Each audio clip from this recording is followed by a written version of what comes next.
Өзүңүздөргө белгилүү болгондой, эски Ош базарды тазалоо иштери башталды.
Бүгүнкү күндө Ош шаарынын дагы ортосунан Акбура дарыясынын суу коруу зонасынан өткөн эски базар өчкөндүгүнө байланыштуу баардык тараптар суу коруу зонадан бошотулуп жатат.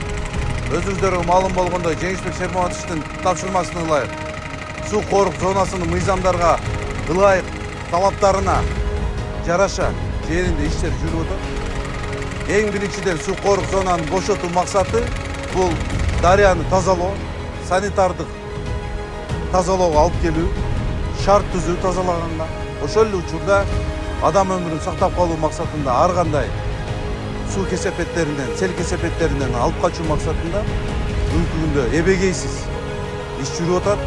Бир эле Акбура эмес, өзүңүздөргө маалым болгондой, бир нече күндөн, бир нече айдан бери шаар аймагынан агып өтүүчү 7 канал, бир дарыянын суу коруу зонасы бошотулуу боюнча иштер жүрүп атат.